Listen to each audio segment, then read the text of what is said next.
ចាជំរាបសួរបងប្អូនទាំងអស់គ្នាថ្ងៃនេះខ្ញុំមកនិយាយអំពីតកតងជាមួយនឹងការទប់ស្កាត់នៅស្បែកចាស្បែកមុខជាប់ក៏ដូចជាស្បែកមុខដែលមានអុចខ្មៅដោយសារយើងកើតមុនច្រើនអញ្ចឹងណាចានៅពេលដែលយើងកើតមុនច្រើនហើយនៅពេលដែលយើងអត់បានព្យាបាលមុនហ្នឹងគឺធ្វើឲ្យមុនរបស់យើងហ្នឹងគឺវារលាកខ្លាំងតែកាលណាវារលាកខ្លាំងគឺធ្វើឲ្យនៅពេលដែលជាទៅគឺវាមានអុចខ្មៅនៅលើស្បែកមុខអញ្ចឹងណាហើយអាចរុយហ្នឹងមួយទៀតក៏កើតចេញពីកម្ដៅព្រះអាទិត្យកម្ដៅព្រះអាទិត្យក៏វាធ្វើឲ្យលាកស្បែកដែរអញ្ចឹងនៅពេលដែលវាស្បែករបស់យើងរលាកគឺវានឹងធ្វើឲ្យស្បែកយើងហ្នឹងគឺអុចខ្មៅបងប្អូនហ្នឹងឯងសង្កេតមើលមុខខ្ញុំ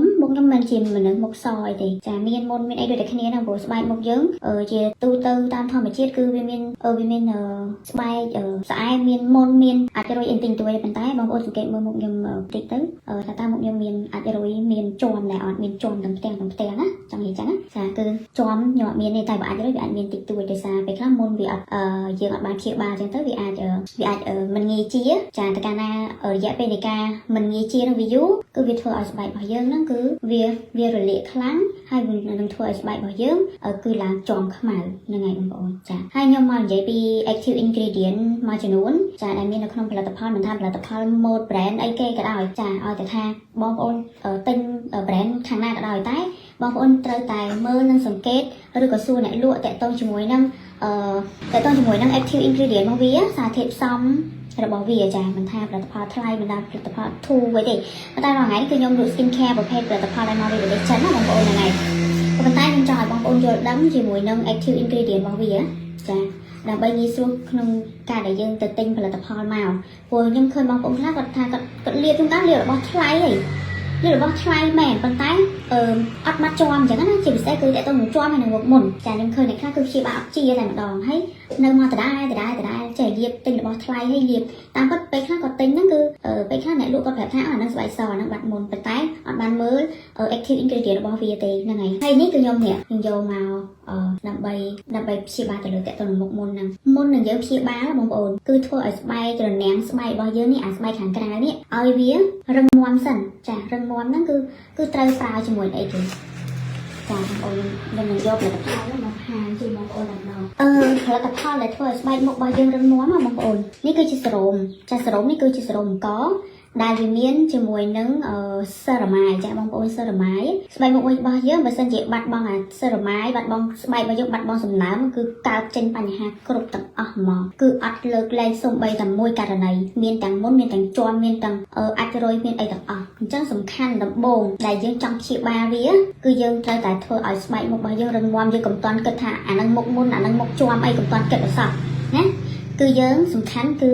យើងរើសផលិតផលហ្នឹងមានប្រភេទ ceramide ដែរអត់ហ្នឹងចាហើយមិនមែនមានតែ brand របស់ខ្ញុំលក់នេះទេមិនមែនមានតែ brand Sado ទេចាបងប្អូនដែលស្រឡាញ់ផលិតផលកូរ៉េគឺក៏មានដូចគ្នាដែរចាផលិតផលកូរ៉េផលិតផលជប៉ុនអីក៏ដោយតែខ្ញុំអត់បានលក់ទេផលិតផលជប៉ុនខ្ញុំលក់តែផលិតផលចិនហើយនិងកូរ៉េហើយនិងផលិតផលខ្មែររបស់យើងតែប៉ុណ្្នឹងឯងហ្នឹងហើយម៉ាយហើយនិង ceramide គឺវាធ្វើឲ្យស្បែករបស់យើងមានសំណើមកាលណាស្បែករបស់យើងមានសំណើមទោះបីស្បែករបស់យើងនឹងឲ្យសម្បុរខ្មៅក៏ដោយសម្បុរស្អែមក៏ដោយសម្បុរសក៏ដោយគឺត្រូវការទាំងអស់សំខាន់គឺធ្វើឲ្យរនាំងស្បែករបស់យើងស្បែកយើងខាងក្រៅហ្នឹងគឺរឹងមាំនៅពេលដែលស្បែករបស់យើងរឹងមាំហើយចាំយើងចាត់ការចូលដំណាក់កាលទី2ចូលដំណាក់កាលទី2គឺការទប់ស្កាត់ការកសាងគ្រាប់ពណ៌ចាតែគ្រាប់ពណ៌ធម្មតានៅពេលដែលវារលាកគឺវានឹងសាងអាគ្រាប់ពណ៌ហ្នឹងមកដើម្បីជួយស្បែកអញ្ចឹងយើងអត់ចង់ទេអត់ត្រូវការអាហ្នឹងទេគឺយកត្រូវការទេហើយសារធាតុដែលទប់ស្កាត់ជាមួយនឹងគ្រាប់ពណ៌មេឡានីនហ្នឹងណាគ្រាប់ពណ៌មេឡានីនហ្នឹងគឺមានពណ៌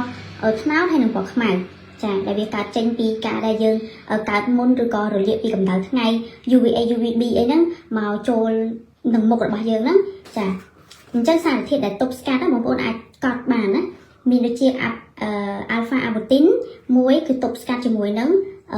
ការកសាងគ្រាប់ពណ៌ចេញពីស្បែករបស់យើងបើអ្នកដែលរៀនជីវៈគឺគាត់អាចយល់ប៉ុន្តែខ្ញុំមិនសូវជាស្ទាត់ជំនាញហ្មងនេះតើតើនឹងជីវវិទ្យាហ្នឹងហើយប៉ុន្តែរាល់ថ្ងៃគឺខ្ញុំខំស្រាវជ្រាវណាអញ្ចឹងបងប្អូនដែលលក់ skin care គឺត្រូវខ្លាំ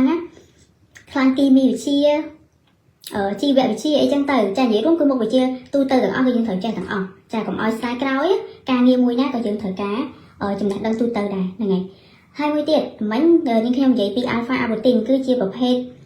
active ingredient ដែលវាទប់ស្កាត់គ្រាប់ពណ៌មេឡានីនហ្នឹងហើយគ្រាប់ពណ៌មេឡានីនហ្នឹងគឺមានពណ៌ខ្មៅនិងពណ៌ខ្មៅហ្នឹងហើយមួយទៀត kojic acid ចា kojic acid ហើយមួយទៀតគឺវីតាមីន C ចាយើងប្រើជាសេរ៉ូមក៏បានជាគ្រីមក៏បានអីចឹងទៅឲ្យតែមានអាប្រភេទទាំងអស់ហ្នឹង Thai aminol គឺមាននៅក្នុងផលិតផលដូចជា Eucerin ចា Eucerin នេះស្អីទេខ្ញុំភ្លេចបាត់ហើយខ្ញុំភ្លេចដែរតែ Thai aminol ហ្នឹងប៉ុន្តែអត់គាត់លក់តែក្នុងក្រុមហ៊ុនគាត់ទេគាត់អត់មានបានចែកចាយទៅក្រុមហ៊ុនដទៃទិញសិទ្ធទៅធ្វើគ្រីមធ្វើអីធ្វើសេរ៉ូមធ្វើអីទេហើយមួយទៀតនោះគឺ Niacinamide នេះបងប្អូន Niacinamide មានក្នុងនេះស្រាប់ Niacinamide គឺវីតាមីន B3 ហ្នឹងគឺវាជួយទប់ស្កាត់នៅការកសាងគ្រាប់ពណ៌មេឡានីនដែលធ្វើឲ្យស្បែកមុខយើងជាំយើងខ្មៅអាចរុយនឹងឯងអញ្ចឹងក្នុងនេះមានមួយសេតហ្មងណាចាធ្វើឲ្យស្បែកមានសំណើមផងនិងទប់ស្កាត់ជាមួយនឹងគ្រាប់ពណ៌មេឡានីនហ្នឹងផងធ្វើឲ្យស្បែកមានសំណើមផងអញ្ចឹងក្នុងម៉ានេះគឺមានមុខងាររហូតដល់តែ2ហើយមួយទៀតនៅពេលដែលយើងប្រើអាហ្នឹងហើយចាអានេះគឺយើងអាចប្រើជាប្រចាំបានរាល់ថ្ងៃចាហើយចូលមកមួយទៀតគឺការជំរុះកោសិកាស្បែកចាបងប្អូនការជំរុះកោសិកាស្បែកភាគច្រើនបងប្អូនគាត់ចង់សគឺគាត់ប្រើជំរុះកោសិកាស្បែកជារៀងរាល់ថ្ងៃតែម្ដងអាហ្នឹងគឺខូចស្បែកខ្ទេចហ្មងអញ្ចឹងការជំរុះកោសិកាស្បែកមានប្រភេទវីតាមីន A បងប្អូនហ្នឹងហើយ retinol ឬក៏វីតាមីន A ហ្នឹង AHA ចា AHA ខ្ញុំឃើញបងប្អូនប្រើសម្លៃមាន AHA BHA ហ្នឹងខ្ញុំឃើញគាត់ប្រើរាល់ថ្ងៃអ្នកខ្លះគាត់ថាប្រើរាល់ថ្ងៃអត់មានប្រើរាល់ថ្ងៃទេបងប្អូនកុំតែចែកជាមួយខ្ញុំមិនសោះណា BHA AHA អត់មានប្រើរាល់ថ្ងៃទេចាមួយអាទិត្យប្រើបានបើជំរុះកោសិកាស្បែកទេបើយើងប្រើ scrub ប្រភេទ physical scrub គឺយើងប្រើបានក្នុងមួយអាទិត្យគឺយើងប្រើបានតែ2ទៅ3ដងទេបើប្រភេទ physical scrub ហ្នឹងមិនបងប្អូន physical scrub ហ្នឹងជាប្រភេទកាហ្វេប្រភេទអ្វីដែលមានគ្រាប់ល្អិតដែលគេកិនឲ្យទូចភាគល្អិតទូចហ្នឹងគេហៅ physical exfoliate ហ្នឹងហើយការជំរុះកោសិកាដោយប្រភេទលក្ខណៈ physical ចាគឺយើងប្រើក្នុងមួយអាទិត្យណាហើយប្រើបានទៅលើស័ក្តិសមជាងគេទៅលើតែស្បែកខ្លួននេះអាហ្នឹងគឺស័ក្តិសមជាងគេទៅលើតែស្បែកខ្លួនទេប្រភេទពួក scrub 7 scrub កាហ្វេ scrub បល័យ scrub ស្រូវសាលីហ្នឹងគេហៅ physical exfoliate ហ្នឹងហើយ exfoliate ហ្នឹងគឺការជំរុះកោសិកាខាងក្រៅហើយមួយទៀតគឺ exfoliate chemical exfoliate ហ្នឹងហើយការជំរុះកោសិកាបែបជា chemical គឺមានដូចជាប្រភេទ retinol ឬក៏វីតាមីន A ចាអាហ្នឹងគឺវាសន្ទុំសម្រាប់ស្បែកយើងវាអត់កកិតចាវាអត់កកិតទេអាហ្នឹងគឺវាជំរុះមកតាមសម្រួលតែក៏គេអត់ឲ្យប្រើរាល់ថ្ងៃដែរបងប្អូនប្រើរាល់ថ្ងៃបងប្អូនមុខសប៉ុន្តែបើសិនជាបងប្អូនអត់អំប៉នមកវិញគឺស្បែកមុខនឹងខូចដដែលហ្នឹងហើយមួយទៀតគឺប្រភេទ AHA គឺក៏ប្រភេទជំរុះកោសិកាស្បែកដូចគ្នា BHA ក៏ប្រភេទជំរុះកោសិកាស្បែកដែរប៉ុន្តែជំរុះអ្នកដែលមានស្បែកមុខមានមុនណាចង់និយាយថាអា BHA ហ្នឹងគឺវាបើនិយាយពីកាយស្រះវិញគឺកាយពីក្នុងស្រះមកហ្មងមិនកាយទៅលើទេតែបើ AHA គឺវាជំរុះតែខាងក្រៅសន្ទាប់លើទេប៉ុន្តែបើ BHA គឺវា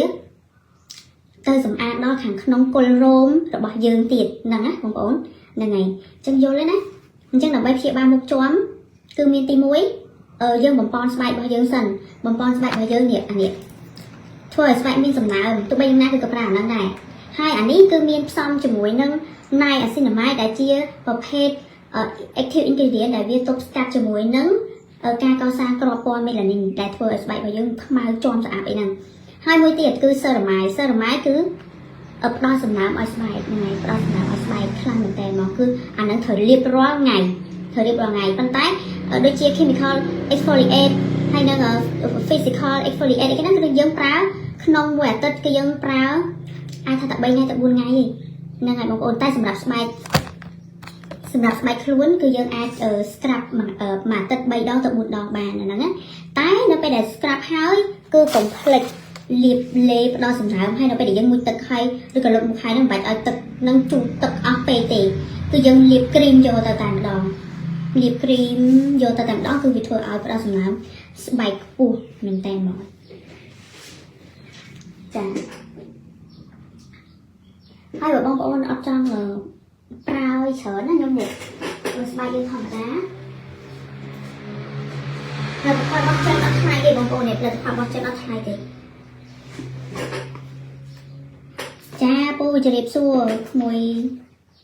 ម៉ានថ្ងៃមុនខ្ញុំឈឺតែនឹងលេបស្នាមរហូតដែរចាប៉ុន្តែខ្ញុំជំងឺខ្ញុំគឺមិនជំងឺតាក់ទងជាមួយនឹងផ្លូវកាយទេផ្លូវកាយអត់ឈឺអីទេ គឺខ្ញុំព្យាបាលជំងឺផ្លូវចិត្តហ្នឹងណាចានេះបើបងប្អូនគិតថាអូចូលប្រើអីញ៉ៃច្រើនណាស់មិនប្រើច្រើនតង់អីច្រើននេះលាងមុខនឹងហ្វូមកនេះមកចាហ្វូមកនេះគឺនិយាយទៅហ្វូមកមិនថារបស់កូរ៉េមិនថារបស់ចិនគឺល្បីហ្មងវាអង្គហ្នឹងគឺវាល្អហ្មងចាហើយនៅពេលវាអាចជួសជុលស្បែកបានទៀតវាជំរះចង់និយាយថានៅពេលដែលយើងលាងវាស្អាតហើយតែវាអត់ស្ងួតស្បែកហ្វូមខ្លះគឺលាងហើយស្ងួតស្បែកយកតែម្ដងអញ្ចឹងនៅពេលដែលយើងលាងហើយយើងលាបអានេះទៅយើងលាបអាហ្នឹងជំហានដំបូងណាទោះបីយើងមុខមុនក៏ដោយមុខជាំក៏ដោយជំហានដំបូងគឺយើងធ្វើស្បែករបស់យើងឲ្យរឹងមាំសិនចាហើយអានេះsunscreen លាបបានពីអាយុចាប់ពី6ឆ្នាំឡើងណាបងប្អូនហ្នឹងហើយតែនេះវារៀនលាបទៅបងប្អូនថាឆ្ងល់ថាអូលាបទៅមិនស្ងួតម៉េចចាបើសិនខ្លាចព្រោះប្រភេទ sunscreen ណាគឺវាការពារតែការពារកម្ដៅថ្ងៃវាអត់បានពេលខ្លះវាអត់បានផ្ដល់សំណើមទេអញ្ចឹងបើយើងចង់ផ្ដល់សំណើមគឺយើងប្រើប្រភេទ serum ឬក៏ cream នេះចឹងទៅ cream សម្រាប់អ្នកស្បែកស្ងួតខ្លាំងចា cream ឬក៏ lotion ចានេះ lotion សម្រាប់អ្នកស្បែកlotion សម្រាប់អ្នកស្បែកដែលមុខខ្លាញ់ណាមុខខ្លាញ់ហើយអានេះគឺជួយសម្រាប់ទប់ស្កាត់ភាពចាស់ដូចជាអាយុប៉ាន់ខ្ញុំអី41ឆ្នាំអីចេះគឺត្រូវការជាប្រភេទការពារភាពជ្រីវជ្រួញហ្នឹងហើយយើងលាបផ្លាស់ប្ដូរគ្នាទៅបើយើងចង់បាត់ជាប់យើងត្រូវបំពន់ស្បែករបស់យើងឲ្យរឹងមាំសិនណានេះបំពន់ស្បែកយើងឲ្យរឹងមាំសិនទៅហើយចាំយើងអានេះបើសិនជាយើងអត់លាបបើចង់និយាយថាបើអត់លាបសេរ៉ូមប្រើអានេះក៏បានដែរប្រើអានេះយកក៏បានដែរហ្នឹងហើយបើមិនចឹងទេប្រើតែ3មុខនេះបានហើយដើម្បីស្បែករបស់យើងរឹងមាំបងប្អូនហ្នឹងហើយមិនមែនមានតែហ្វូមកហើយក៏មានហ្វូមសាកូរ៉ាទៀតហ្វូមសាកូរ៉ាហ្នឹងក៏ល្អដូចគ្នាហ្វូមសាកូរ៉ានេះក៏មាន collagen ដូចគ្នាបងប្អូនគឺវាជួយផ្ដល់សំណើមនឹងជួយផ្ដល់សំណើមហ្នឹងមិនមានន័យថាហ្វូមហ្នឹងវាជួយផ្ដល់សំណើមមើលដោយមិនបាច់លាបគ្រីមលាបសេរ៉ូមលាបអីទេគឺនៅពេលដែលចង់និយាយថានៅពេលដែលយើងលាងវាមុខរបស់យើងអ្នកខ្លះចង់និយាយថាហ្វូមនេះមុខខ្លះលាងទៅមុខយើងគឺក្រៀមយកហ្មងក្រៀមកញ្ញក់ហ្មងចាអាមុខក្រៀមកញ្ញក់ហ្នឹងហើយគឺយើងប្រញាប់ទៅលាបសេរ៉ូមលាបគ្រីមឬក៏ lotion អីចឹងទៅលាបទៅឲ្យវាឆាប់ចង់និយាយថាវាឆាប់មានសំណើមឡើងវិញហ្នឹងហើយឆាប់មានសំណើមឡើងវិញចាបងប្អូនហ្នឹងហើយមួយទៀតខ្ញុំសូមនិយាយវាទឹកអប់បន្តិចនេះទឹកអប់ផលិតផលកូនខ្មែរបងប្អូននេះផលិតផលកូនខ្មែរសុទ្ធហ្មងមិនខ្ញុំអត់យកមកប្រើខ្ញុំប្រើខ្លួនឯងខ្ញុំប្រើខ្លួនឯងហើយបើសិនជាបងប្អូនយើងចង់និយាយថាមុននឹងទិញខ្ញុំចង់ឲ្យបងប្អូនមកតេស្តក្លិនសិនមកតេស្តក្លិនទាំង6នឹងសិនចាំទិញមកហាងខ្ញុំមកហើយតេស្តក្លិននឹងសិនទៅហើយចាំយើងសម្រាប់ចិត្តថាត្រូវទិញក្លិនមួយណាអញ្ចឹងណាតែសម្រាប់ខ្ញុំមើលទៅនេះមួយនេះជាងគេ favorite ជាងគេហ្មងតែពេញចិត្តទាំងអស់ខ្ញុំបាញ់ទាំងអស់នឹងបាញ់ឆ្លាស់ថ្ងៃគ្នាអញ្ចឹងណាហ្នឹងហើយព្រោះអ្នកលក់គេប្រើទាំងអស់ឆ្ងាយហ្នឹងហើយហត់ចិត្តដល់មកសាកមកបងប្អូនហ្នឹងហើយនេះអត់ខកបំណងទេអត់ថ្លៃទេគឺ 15000 រៀល 15000 រៀល 30 ml ខ្ញុំធ្លាប់ប្រើហើយរបស់ថ្លៃ10រៀលអីហ្នឹងគឺបាញ់តែមួយផ្លែគឺបាត់ក្លិនអស់លេងហើយបានតែ1ម៉ោងគឺបាត់ក្លិនអស់នេះអត់ទេណាចាក្លិនចាំ24ម៉ោងបើសិនយើងអត់ប៊ីទឹកក្លិន24ម៉ោងខ្ញុំនិយាយមែនហ្នឹងហើយមួយទៀតអត់ស្មានបងប្អូនចូលមើលទេនេះខ្ញុំមិននិយាយតែម្នាក់ឯងទេអត់ណាអ្នកលក់សោះហើយនេះ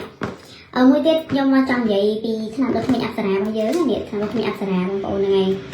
ថ្នាំដុសធ្មេញអប្សរានេះគឺអ្នកខ្លះគាត់ទិញមិនមែនតែមួយទីបទេពីរទីបអីទេអ្នកខ្លះគាត់ទិញ6ទីបយកតែម្ដងហ្នឹងហើយទិញ6ទីបយកតែម្ដងព្រោះថាខ្លាចដាច់ស្តុកហើយតម្លៃក្នុងមួយទីបតែ6000រៀលទេបងប្អូនណាចាពេលខ្លះខ្ញុំបងប្អូនគាត់នៅឆ្ងាយគាត់ទិញថ្នាំដុសធ្មេញមួយទីបខ្ញុំខ្លាចចិត្តគាត់ឲ្យខ្លាចរឿងអីអត់ខ្លាចចិត្តរឿងថ្នាំដុសធ្មេញវាថោកជាងថ្លៃសេវាដឹកហ្នឹងហើយថ្លៃសេវាដឹកពីបៃលិនទៅពេញហ្នឹងហើយតើ6000ឬក៏$2អីទេតែសម្រាប់ខេត្តផ្សេងនៅចិត្តយើងនេះក៏ដោយគឺតម្លៃ10000អាច10000ជាងអញ្ចឹងខ្ញុំអាណិតអ្នកទិញមែនតែបើសិនគាត់ទិញច្រើនអីទៅហើយទិញច្រើនក៏អ្នកលក់បានហ្វ្រីដែរដោយសារអ្នកលក់យកចំណេញតិចតួចទេដោយសារលក់ផលិតផលខ្មែររបស់យើងគឺអត់ចំណេញច្រើនទេចំណេញ1000 1500អីហ្នឹងឯងអញ្ចឹងជួយប្រើផលិតផលខ្មែររបស់យើងទៅថ្នាំដុសធ្មេញអប្សរានេះគឺគេផលិតយូរណាចាផលិតរយៈពេល15ឆ្នាំហើយប៉ុន្តែកាលពីមុនយើងនិយមប្រើតែរបស់ថៃអញ្ចឹងទៅ គឺយើងអត់បានចាប់អារម្មណ៍ទេយើងអត់បានចាប់អារម្មណ៍សោះតែម្ដងដល់ថ្នាក់អ្នកលក់គាត់ចង់បាក់ទឹកចិត្តតែដល់ពេលចាប់ពីពហិការផលិតផលសៀមមកគឺអានេះដាច់ស្តុកសាហាវនេះដោយសារតម្លៃល្អគុណភាពក៏ល្អទៀតហ្នឹងហើយគុណភាពល្អខ្លាំងហ្មងហើយបើក្មេងៗវិញគាត់ថាបើក្រៅពីអានេះគឺគាត់អត់ដល់ទេព្រោះអានេះវាអត់សូវហឹរខ្លាំងហើយវាជាប្រភេទជែលទៀតអញ្ចឹងជាប្រភេទជែល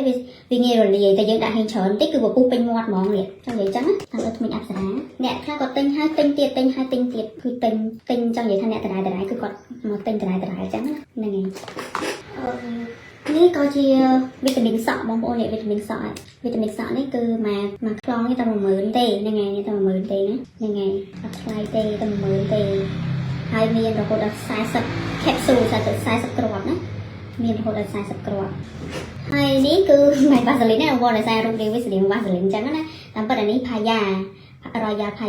ជាប្រភេទលេខការពីកម្ដៅថ្ងៃរបស់ចិននិយាយទៅខ្ញុំលើកនេះខ្ញុំលក់របស់ចិនហ្មងនិយាយទៅដោយសារគេធូរថ្លៃបងប្អូនខ្លះគាត់ថាធូរថ្លៃច្បាស់ហ៊ានទិញទេកុំភ័យអ្នកលក់ប្រើខ្លួនឯងសំខាន់គឺដឹងactive ingredient របស់វាមានអីខ្លះយើងទិញផលិតផលគឺយើងត្រូវមើលសារធាតុផ្សំរបស់វាឲ្យច្បាស់ថាមុខយើងស្បែកយើងយ៉ាងម៉េចចាវាអត់សំខាន់លើថាផលិតផលនឹងថ្លៃឬក៏ថោកអីទេបងប្អូនអត់ដឹងទេនៅសៀមគាត់យកផលិតផលមកពីចិនហ្នឹងច្រើនណាស់ហើយគេយកមកវាយផ្លាកជាភាសាថៃបិទពីលើហើយឆ្លងកាត់មើលពីប្រទេសថៃមកប្រទេសយើងអញ្ចឹងវាឡើងថ្លៃខ្ពស់ហ្នឹងហើយតែនេះគឺយើងdirectពីចិនមកផ្ទាល់មកខ្មែរហ្មងគឺតម្លៃធូរថ្លៃហ្នឹងហើយបងប្អូនចេះឆ្ងល់យើងធ្លាប់ដឹងហើយកាលពីមុនណាចេះ brand ល្បីដូចជា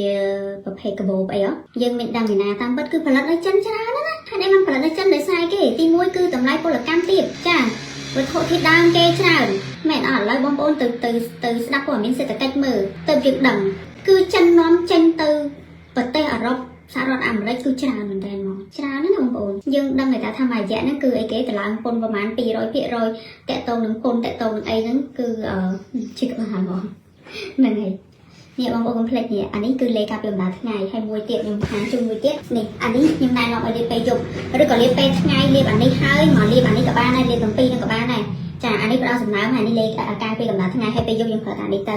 អានេះតែតម្លៃតែប៉ុន្មាននេះតែ8000រៀលទេបងប្អូនហ្នឹងហើយតែ8000រៀលទេហើយអានេះតែ11000ទេនេះលាបទៅនេះហ្នឹងហើយចាសូមជួយមើលផងបងប្អូនហើយនេះខ្ញុំនិយាយពី lip sleeping mask អូយខ្ញុំនិយាយតាមត្រង់ហើយមើលតម្លៃតែ6500រៀលទេលោកអើយលាបទៅល្អសាហាវខ្ញុំនិយាយមែននេះកូនខ្ញុំមកដល់ខ្វេះមុនគេហ្មងហើយរាល់ថ្ងៃគឺលាបមួយកូនអត់ចាញ់របស់ថ្លៃទេខ្ញុំប្រាប់ទៅនេះអត់ចាញ់របស់ថ្លៃទេខ្ញុំគ្រាន់តែប្រាប់តែប៉ុណ្្នឹងឯងខ្ញុំទិញខ្ញុំប្រាប់ខ្ញុំមើលសារធាតុផ្សំតអស់របស់ចិនណារបស់ចិនសុទ្ធហ្មងហើយនេះមួយទៀតអានេះតកតងក្រិនកន្លែងណាក៏លាបបានដែរនេះបងប្អូនមើលហើយនេះក្រិនកន្លែងណាយើងគិតថាក្រិនហើយខ្មៅដូចជាក្បាលជង្គង់ដូចជាកលៀនដូចជាកែងដៃកញ្ចឹងកយើងដែលខ្មៅអីហ្នឹងណាចាហ្នឹងហើយលាបទៅអត់ខុសអីនេះហើយតម្លៃក៏មិនថ្លៃដែរ9500រៀលទេហ្នឹងហើយនេះ9500រៀលទេទិញម្នាក់100,000ម្នាក់100,000ទៅអ្នកលក់ឆាប់អស់ចាអរគុណច្រើនចាបងប្អូនចូលខ្ញុំសូមជម្រាបលាជួបគ្នាបងប្អូននៅឱកាសក្រោយទៀតអរគុណច្រើនជម្រាបលាសុខភាពល្អឆ្នាំថ្មីមួយឡាយនេះរៀងដាក់ឲ្យវែងតិចដែរចាអរគុណច្រើនជម្រាបលាសុខភាពល្អជូនពរឆ្នាំថ្មីហេងៗទាំងអស់គ្នាណា